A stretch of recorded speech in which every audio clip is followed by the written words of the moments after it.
Muito bem, povo do Senhor. Vamos à Bíblia. 1 Reis, capítulo 17. 1 Reis, capítulo 17. Ano passado, eu fui pegar um sermão que eu havia feito, e para minha surpresa, o meu sermão estava dividido em duas partes. A primeira parte, eu achei estranho, né? Falei, puxa, por que duas partes? Fui falar com o pessoal da mídia, né? A primeira parte era só anúncios e divulgações. E a segunda parte era só o sermão. Para minha surpresa, o tempo era quase o mesmo, né? Incrível. Aí você entende o porquê da lei do silêncio, né? 1 Reis, capítulo 17. Pedir para você fechar os seus olhos e vamos falar com Deus. Querido Deus, neste momento que abrimos a Tua palavra, o nosso desejo é ouvir a Tua voz. Que o Senhor fale conosco. Que unicamente a Tua voz possamos ouvir nesta manhã. Toque o nosso coração. É o que lhe pedimos por Jesus. Amém. Amém.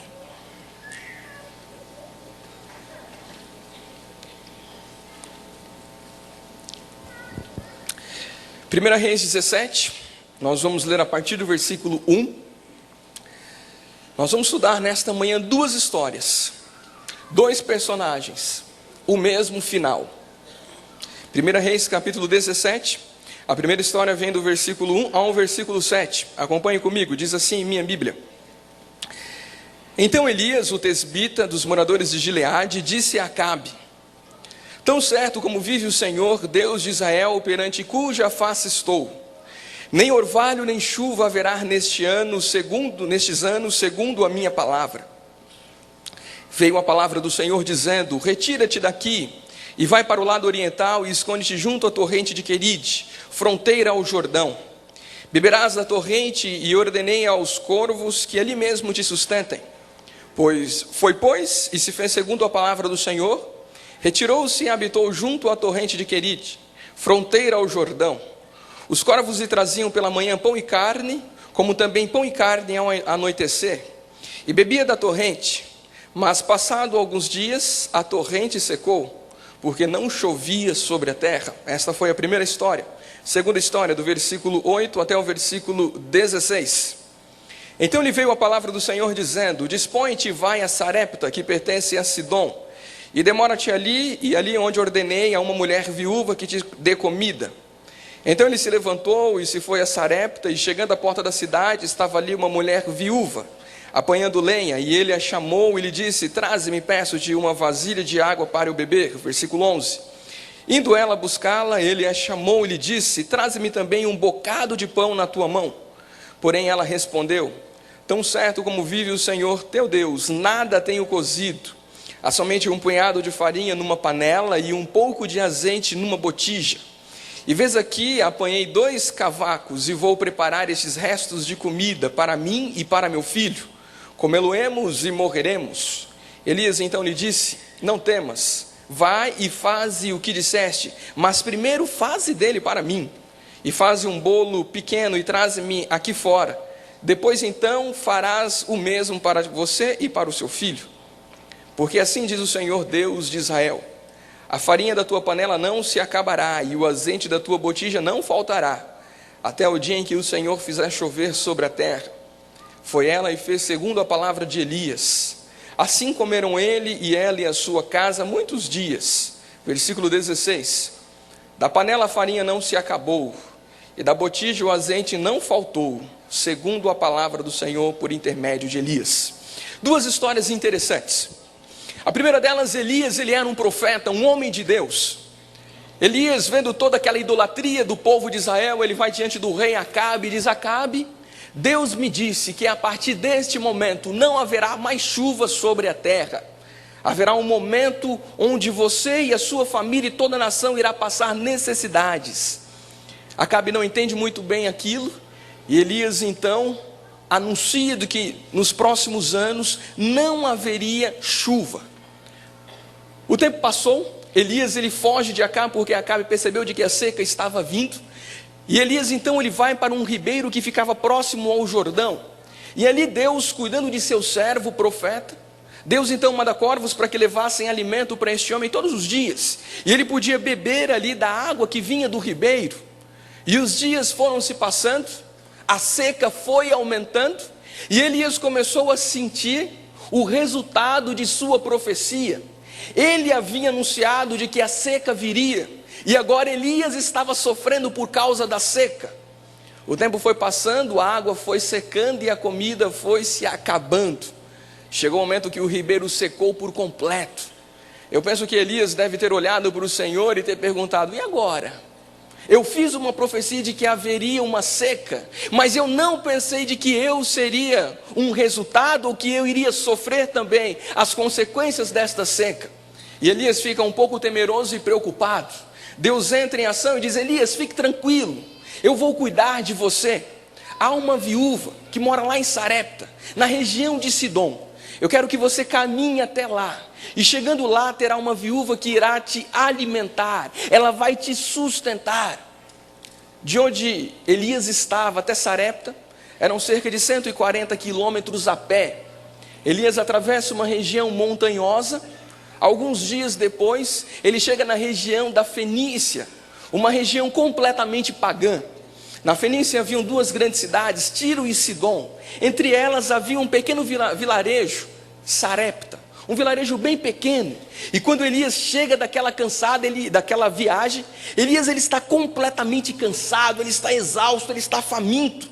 E penso eu de que Elias, ao adentrar naquele vilarejo, ele diz: ufa, ainda bem que eu cheguei aqui. Agora vou poder comer à vontade, vou poder me saciar. E logo o Espírito de Deus lhe diz: Elias, é aquela viúva que vai te alimentar. E Elias diz: maravilha, obrigado, Senhor. E ele vai em direção àquela viúva. A viúva, por sua vez, estava ali pegando alguns gravetos, iria preparar uma refeição. E Elias se aproxima dela e diz: ei, mulher, me dá um pouco de água. Aquela mulher diz: ok. Embora houvesse uma seca na região, ninguém se atrevia a negar água. Havia um pensamento antigo de que quem negasse água para o seu amigo ou inimigo, ou quem quer que seja, você iria atrair maldições para a sua vida, ou para a sua família. Aquela mulher então, ela vai apanhar água para Elias. Quando ela volta com aquela vasilha de água, Elias olha para ela e diz assim: você poderia preparar para mim também alguns pães? Aquela mulher olha para Elias e ela não conhecia Elias. Ela percebia que pela vestimenta de Elias, ele poderia ser um homem diferente, talvez até um profeta. Mas olhando aquela situação diferente, a mulher chama Elias e diz assim: meu amigo, a situação aqui também apertou. Aqui não chove. Eu tenho muita pouca farinha e pouco azeite. E eu estava pensando justamente agora em preparar a minha última refeição, para mim e para o meu filho. Depois nós iremos comer e esperarmos a morte chegar. Elias, por sua vez, aparentemente parece que ele desconsidera o que aquela mulher diz. E Elias diz assim: tá bom, mas primeiro vá lá, prepare este bolo e traga para mim. Depois, o que sobrar, você pode se alimentar. Ao ler esta história, essa segunda história, dá uma impressão de que o profeta era muito egoísta. Porque a mulher, ela foi muito clara. Imagine você que é mãe com o seu filho pequeno. Você tem pouca comida em casa e chega um viajante que você não conhece. E você apresenta a sua necessidade, a sua dificuldade. Ele diz: tá bom. Primeiro faz para mim. E depois, se sobrar, você faz então para vocês, ou podem comer aquilo que sobrar. Aquela mulher, sem entender muito, Elias vai um pouco mais além e diz: olha, Deus prometeu que se você fizer isto, a farinha que está na sua panela, ela não vai se acabar. E o azeite que está na sua jarra, ele jamais vai se acabar também. Aquela mulher, ela fica meio que pensando o que fazer. Ela tinha duas alternativas. Ela poderia realizar o pedido do profeta, dar-lhe comida, como poderia não fazê-lo. Se ela alimentasse o profeta e o profeta estivesse mentindo ou equivocado, lá se foi a última refeição. Se as palavras do profeta fossem verdadeiras, Deus iria abençoá-las. Esta mulher tinha diante de si o grande desafio: ou crer e esperar para ver, ou comer e esperar para morrer. Vou falar de novo. ela tinha dois desafios: ou crer e esperar para ver, ou comer e esperar para morrer. Que desafio! Aquela mulher então, ela atende a voz do profeta, você conhece o final da história. Ela pensa primeiro no servo de Deus, e ao pensar no servo de Deus, Deus faz um milagre. O azeite que havia naqueles vasilhames jamais se acabaram. A farinha que havia na panela também não se acabou, até o momento em que Deus fez novamente chover sobre a terra. Estas duas histórias, elas contam de dois milagres. Como Deus trabalhou. Eram duas histórias, dois personagens, mas o mesmo milagre aconteceu. O primeiro delas, Elias, ele estava sentindo o resultado de sua profecia. E Elias agora ele estava desamparado quando o ribeiro secou. E Elias não sabia o que fazer, porém Deus sabia. Sempre quando nós não sabemos o que fazer, Deus sabe o que fazer.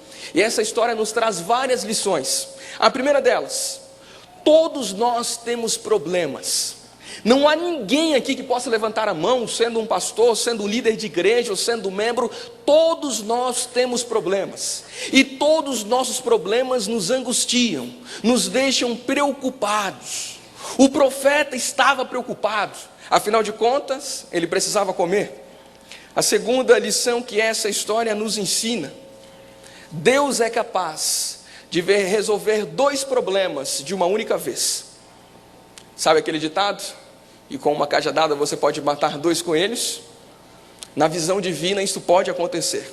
Deus ele pode resolver dois problemas de uma única vez, como ele resolveu o caso desta mulher. Terceira aplicação desta história: Deus queria abençoar esta mulher, mas antes de abençoá-la, ele precisava prová-la. Deus queria abençoar Elias, mas antes de abençoá-lo, ele precisava prová-lo. E aqui que nós vamos refletir no sermão desta manhã. Todos nós temos orações, todos nós fazemos orações e temos pedidos a fazer a Deus. E todos nós andamos preocupados com uma ou outra coisa.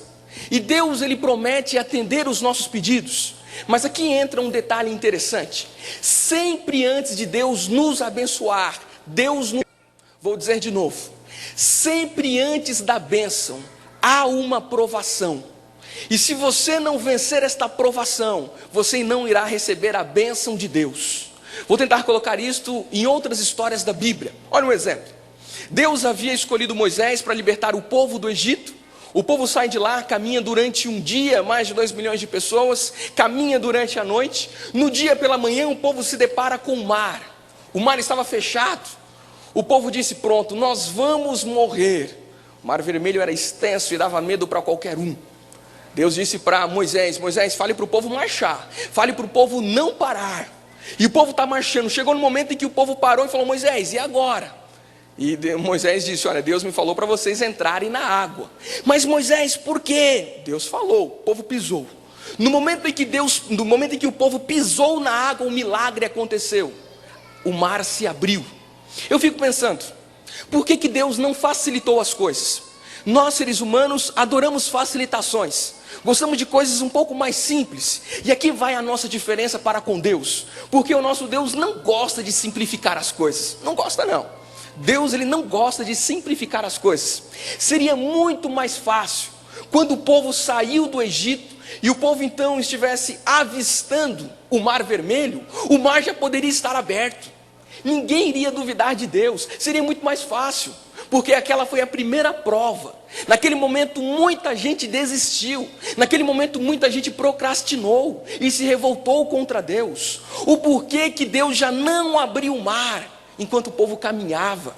Seria muito mais simples. Mas Deus esperou até o último minuto, no momento em que o povo pisou na água, para que então o mar pudesse ser aberto. Sabe por quê? Eu costumo dizer que o nosso Deus ele é o Deus do último minuto. Deus ele espera você entrar no mar para poder operar a salvação, para poder operar a bênção, para poder operar o milagre.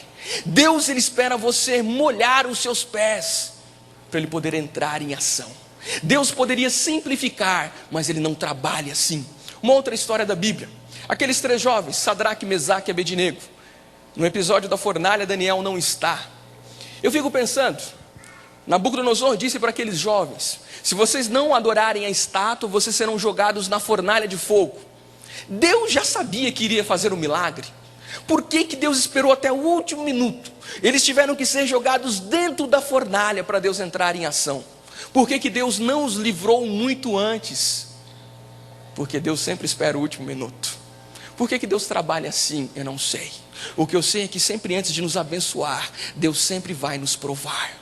Deus queria abençoar o povo de Israel, mas antes da bênção deveria vir a provação. Deus queria abençoar aqueles 3 jovens, mas antes da bênção viria a provação. Uma outra história, José. Deus já havia dito a José que José ele seria um grande homem, alguém poderoso. Num sonho Deus mostrou a José de que as estrelas, o sol, a lua, todos iriam se curvar perante ele. Algo maravilhoso. Maravilha, os tempos se passaram. José chegou até o Egito, Deus queria abençoá-lo, mas antes da bênção sempre vem a provação, a esposa de Potifar. Amigos, eu fico pensando, se na hora da provação, esses personagens bíblicos, eles tivessem caído, se eles tivessem caído, acredite em mim, a história não terminaria como ela terminou. A história seria completamente diferente, porque antes da bênção, sempre vem a provação. Na verdade, meus queridos, quando Elias ele foi até aquela cidade de Sarepta, Elias estava representando a Deus. Elias foi mandado àquela cidade para poder abençoar a vida daquela mulher. Ellen White menciona de que aquela mulher, embora vivesse em terra pagã, aquela mulher servia a Deus, ela era temente a Deus, e ela orava a Deus. Há muito tempo que aquela mulher ela estava clamando, chorando, e Elias ele vai até aquela cidade para poder abençoá-la. Mas antes da bênção, sempre vem a provação. E Deus então diz para Elias: Elias, diga isto para esta mulher. Elias ele não foi egoísta, mas Deus lhe havia dito: pergunte para aquela mulher se ela realmente tem fé em mim. Peça para que primeiro ela prepare uma comida para você, porque você está me representando. Aquela mulher confiou, aquela mulher acreditou, aquela mulher venceu a provação. E quando você vence a provação, o Senhor abençoa a sua vida. Qual o grande problema com nós seres humanos? Nós fazemos orações, nós temos pedidos, nós clamamos, nós vimos a igreja buscar a Deus, mas o grande problema é que na hora da provação, nós caímos, nós fraquejamos. Vou dar um exemplo prático. Um indivíduo está desempregado, e há muito tempo ele está orando, ele está dizendo: Senhor, abra as portas de um emprego para mim, mas todos os trabalhos que aparecem são apenas no sábado. Todos os trabalhos é para trabalhar ou sexta-feira à noite, ou sábado durante o dia. E o indivíduo fica pensando: o que eu vou fazer? Lembre-se, antes da bênção, sempre vem a provação. Eu vou repetir isto muito, porque eu quero que você grave isto. E o indivíduo fica temeroso: o que eu faço? Eu vou aceitar esta oportunidade? Não, não aceite. Deus quer abençoar a sua vida, mas antes de abençoar a sua vida, o Senhor quer saber se você é confiável. Deus ele não quer abençoar simplesmente por abençoar. Antes de abençoar a sua vida, o Senhor quer saber se você tem um compromisso com Ele. Porque quando você tem um compromisso com Deus, Deus tem um compromisso com você. Deus só tem compromissos com pessoas que têm compromissos com Ele. Se você não tiver um compromisso com Deus, Deus não tem nenhum compromisso contigo. E é por isso que é preciso vir a provação, porque a provação vai mostrar se eu e você temos um compromisso com Deus. Do contrário, não existe uma outra forma. Vou dar um outro exemplo. A pessoa está solteira, está lá: Senhor Deus, joelho calejado, Senhor, preciso namorar, preciso casar. Vou me referir a este lado aqui, que aqui fica boa parte dos solteiros, né? Você que é solteiro, este é o lado dos solteiros. E a pessoa está orando e dizendo: Senhor Deus, manda alguém especial para a minha vida. E Deus está se preparando para mandar alguém. Mas antes da bênção sempre vem, como diz o Itaniel, igreja, está comigo? Comigo? Antes da bênção sempre vem a aprovação. O que aparece? O que acontece? Inúmeras pessoas que não compartilham a sua fé aparecem na sua vida. Você está orando a Deus pedindo um namorado ou uma namorada. Antes disso acontecer, Deus quer te abençoar, mas Ele precisa te provar. Então várias pessoas que não compartilham a mesma fé que você aparecem no seu caminho. Aí Satanás entra em ação. Aí Satanás até fala assim: ei, tá vendo? Tem muita gente lá fora que é muito melhor do que aqueles que estão aqui dentro. Vá lá fora, você vai encontrar muitas coisas melhores. Eu não estou dizendo que lá fora não há muita gente boa, e há sim. mas só tem um compromisso com essa pessoa depois que ela tiver um compromisso com Jesus. Do contrário, é fria. Deus quer abençoar a sua vida, mas antes de abençoar a sua vida, você será provado. E é aqui que muitas pessoas caem.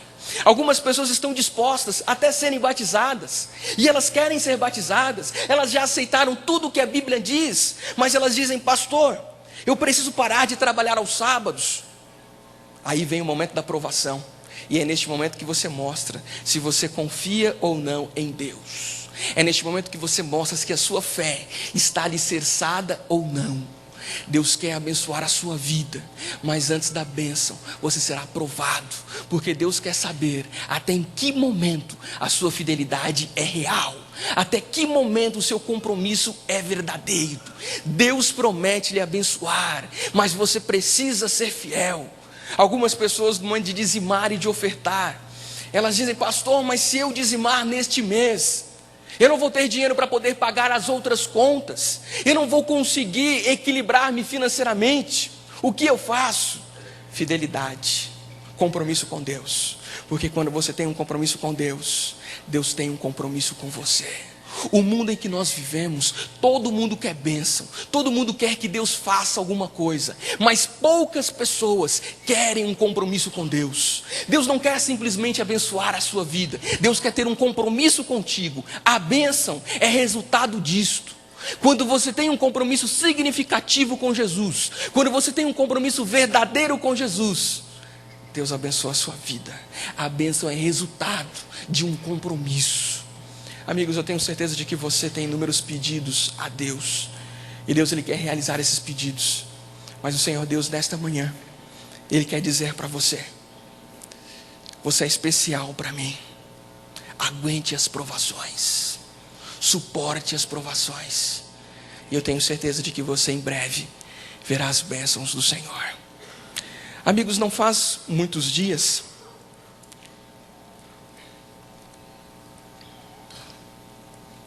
era uma sexta-feira à noite, um membro de nossa igreja, Carmen Stopassoli, ela não está aqui hoje, ela está no ECC. Ela me ligou uma sexta-feira à noite, desesperada, chorando, e ela disse assim: pastor, eu sou professora na rede municipal, e amanhã, sábado, às 14h nós vamos ter uma reunião. A responsável pela reunião, a diretora, foi muito clara, que as pessoas que não participassem daquela reunião, elas iriam de maneira automática perder o trabalho. Pastor, o que eu faço? Eu disse: irmã, você precisa ser fiel ao Senhor Deus, você já sabe o que é fidelidade. Ela disse: pastor, mas o meu marido está desempregado, eu tenho 3 filhas, se eu perder o meu emprego, a minha família vai passar necessidades. O que eu faço, pastor? Novamente eu disse: você precisa ser fiel ao Senhor Deus. Pastor, mas eu tentei negociar, eu tentei falar de tudo, ela foi muito categórica. Se não formos, quem não for vai perder o emprego. Ela disse: pastor, e há outras pessoas da nossa igreja que vão, que disseram que não há nenhum problema, tem mais pessoas indo. Eu disse: filha, não se preocupe com os outros, se preocupe com a sua vida, com a sua fé. Seja fiel ao Senhor Deus, e Deus irá fazer um milagre na sua vida. Você crê que Deus pode operar um milagre? Ela disse: pastor, eu creio. Eu disse para ela: fique tranquilo, antes da bênção sempre vem a aprovação, e Deus está lhe provando neste momento, para saber até que ponto você será fiel. Amigos, o nosso Deus, Ele é maravilhoso. Se existe uma coisa que não vale a pena, é você duvidar de Deus. Não brinque com Deus, porque Deus é poderoso. No dia seguinte, a Carmen veio à igreja. Perguntei: e aí, Carmen, como é que você está? Estou bem, pastor, mas estava um pouco preocupada. O sábado terminou, no domingo pela manhã a Carmen me liga: pastor, você não acredita. Disse: bem, em muitas coisas eu não acredito, mas me diz o que eu não acredito mais. Ela disse: pastor, a subprefeitura do Campo Limpo, no sábado, antes das 2h, por volta do horário do almoço, ela pegou fogo, e a nossa reunião ela foi cancelada. Passe lá, pode passar na subprefeitura do Campo Limpo, você vai ver que ela está lá queimadinha. Não brinque com meu Deus, não brinque com Deus. Deus é maravilhoso. Ela disse: pastor, nem eu acredito. Eu falei: nem eu acredito também. Pensei, não precisava tanto. Deus, ele foi direto. Sabe por quê? Para Deus não há limites quando você é o alvo. Deus, ele é capaz de fazer qualquer coisa por você. O Deus que nós servimos, ele é um Deus verdadeiro, ele é um Deus real. Não duvide de Deus, porque Deus sempre opera milagres, Deus sempre faz maravilhas. O nosso Deus, ele é um Deus maravilhoso. A história da Carmen não para por aí. A reunião foi em outro dia. No final ela continuou trabalhando, está feliz da vida, pegou aulas próximas da sua casa.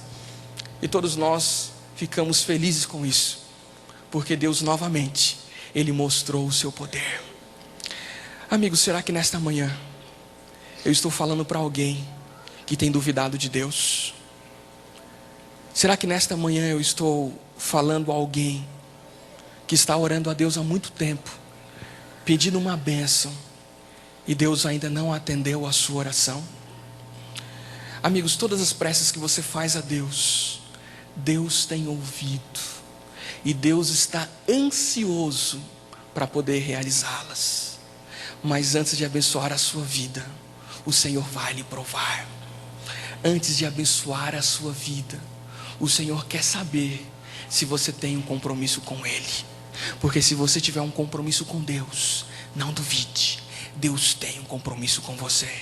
E Deus é capaz de fazer qualquer coisa para salvar você. Deus é capaz de fazer qualquer coisa para abençoar a sua vida. O que você precisa é esperar pelo Senhor. O que você precisa é confiar no Senhor. O que você precisa é não desistir.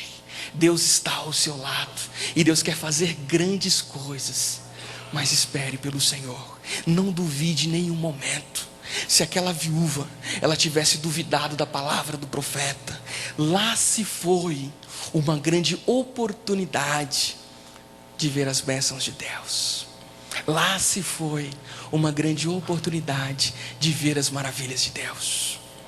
Amigos, não deixe essas oportunidades passarem em sua vida. Não deixe essas oportunidades se perderem em sua vida. Deus quer te ajudar. Deus quer fazer milagres por você. Mas você precisa ser fiel. Eu quero terminar o sermão desta manhã lendo um último texto bíblico que está no livro de Lamentações. Livro de Lamentações. Lamentações capítulo 3, versículo 25 e 26.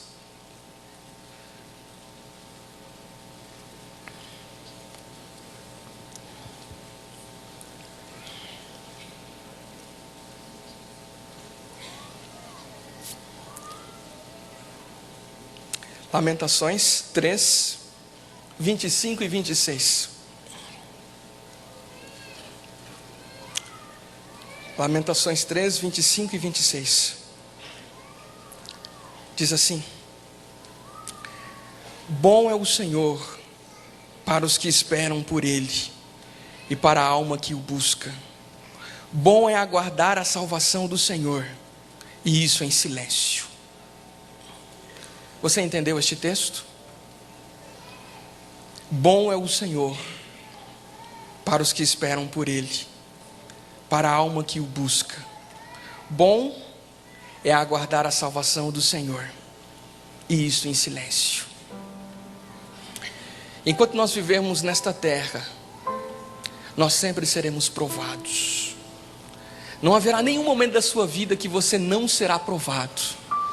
As provações, elas sempre virão, em escalas diferentes, em formas diferentes, em momentos diferentes, em situações diferentes. Mas sempre nós seremos provados. Mas na hora da provação, você precisa esperar pelo Senhor. Porque se você não esperar pelo Senhor, você perderá de receber o melhor que Ele tem preparado para você.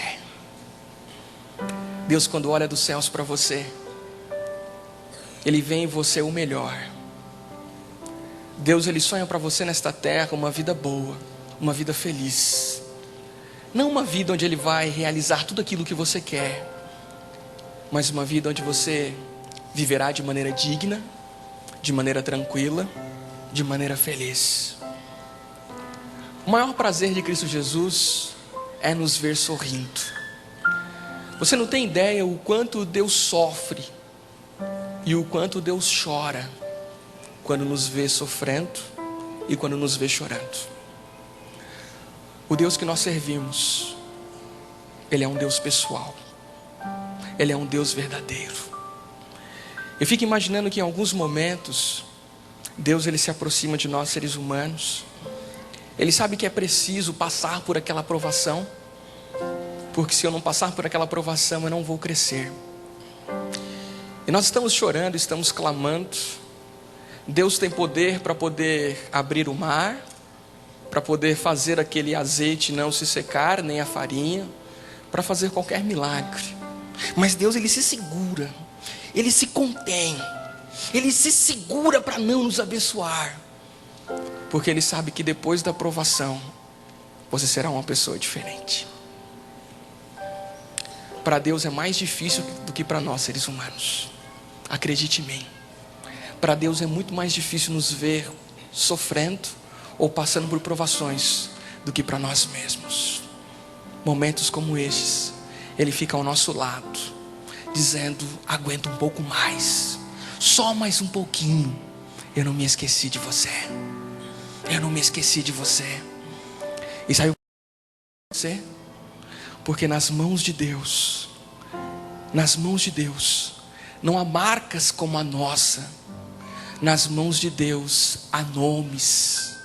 É isto que o profeta Isaías diz, que o nosso nome está cravado nas palmas das mãos de Deus. Nas palmas das mãos de Deus não há marcas, há nomes. E lá está o meu nome, lá está o seu nome. Deus não se esqueceu de você. Você só precisa ser fiel. E sendo fiel, você vai receber o que o Senhor tem de melhor para você.